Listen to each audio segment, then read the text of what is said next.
Hey YouTube, welcome back to WJ's. This is going to be a quick video. I just wanted to go over one of the products that I had bought for the truck. Now, I had got that other OBD2 truck scanner, and it's a very good product. It was able to communicate with the truck, no problem. I was able to erase codes with the truck. The one problem that I had with it, which isn't a problem on the product itself, is that I wanted to be able to do a force regen on the truck. So I ended up sending that particular one back. That's the one that's 116 bucks. If you have the ability to do a force regen on your truck, then you don't really need to go to a higher truck because that one reads the codes just fine. This particular one that I bought actually makes my truck go into a force regen.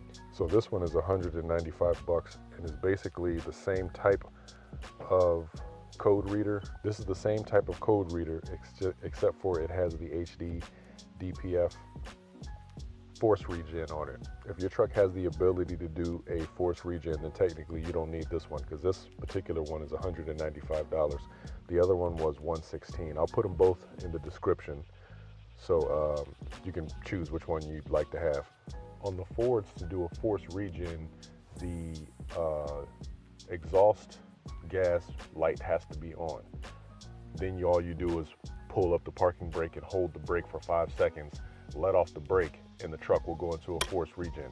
So I can't do a regen unless that light is on the particular Ford. Some trucks actually have a button for your regen. Another one of the sensors, this particular, and I don't know if they're reading any different, but this particular OBD2 sensor scanner was able to see the NOx code that is coming up. It's actually was bringing up a different code than the other OBD2 sensor, which I already purchased it. I was just waiting to get it in. This particular part was $280 when I went to Cummins to go check in on it. So I went to go, he gave me the part number and everything, and I was able to, he was able to find it for me. And it was there at the shop, but it was 280 bucks, and I knew I could find it cheaper. So I actually found this on Amazon for 89 bucks. It has 3 different sensors on it that go in before, during, and after the DPF. And if it's reading bad, then you won't be able to do a regen basically.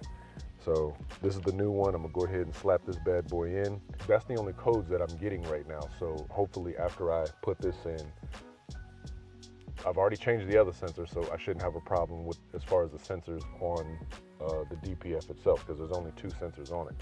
So as long as these 2 are brand new, this technically should fix my problem. If not, then further down the rabbit hole we go. Things are much cheaper when you do them yourself, but unfortunately, you have to keep going down the rabbit hole if things if things aren't fixed after you buy certain parts. But from what I've saved, I've probably saved at least $200 or $300 just from a diagnostic alone, trying to figure out what's wrong, and then $280 for that part, and probably at least another $250 for the other part that I bought. That's the game you play when you have to do things on your own, or you want to be a do-it-yourselfer. Mind you, that's the only way I'm gonna go. I'm gonna have to do it myself because I don't want to spend a bunch of frivolous money to fix parts that I know I can put on myself. It's really loud over here, so I hope you guys can hear me well. Over here getting fueled up. This is my first time using my RTS fuel card. I didn't even see what the price was or how much it would be off, but I'm supposed to get some change off at Sheets, and they just built this brand new Sheets over here, and it's got the truck pump, so the flow is really fast. Before I end this video, one other thing I wanted to talk about was my next challenge, and I invite whoever wants to take this challenge with me, and that is to get my CDL.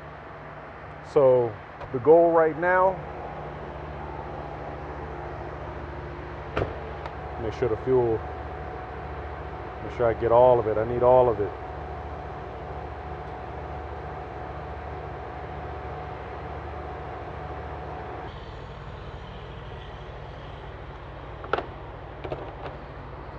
But judging by the price, doesn't look like I got any off. I'm starting the process of getting my CDL again. I went and got the book, and I already have 3 dates set. The first one is going to be September 6th, just in case I fail, which I don't plan to fail. I plan to get it the first go around, but just in case I fail, this September 29th I think is the second one, and then October 29th is the third one. By October 29th, I'm hoping I can go take my driver test that time. If you want to take this challenge with me, We can help each other. We can bounce questions off each other. I know different states have different things, but the CDL test is kind of the same pretty much everywhere. You got the general information, air brakes, doubles, stuff like that, driving techniques. Um, for me, I'm not going to school because I already had my CDL before, so I'm not going to go back to school. But for those that have to go to school, the learner, getting your learners is actually on you. So we can bounce study groups off each other and get our learners together. So anybody that wants to take this challenge with me, let's go ahead and get our CDL and step up to one of the big boys like that. And as far as my check engine light, the D rate has went away for right now. But we'll see what happens when I go on the road tonight. I actually got an Amazon load tonight. The company wasn't able to find me a load today. I put in 2 bids, but I guess I got bid out on both of them. So we'll see what happens tonight when I got about 140 miles round trip to drive. So we'll see what happens tonight, and I'll report back from there. Hopefully everything's good, but I definitely will keep everybody up to date, and I'll see you in the next video.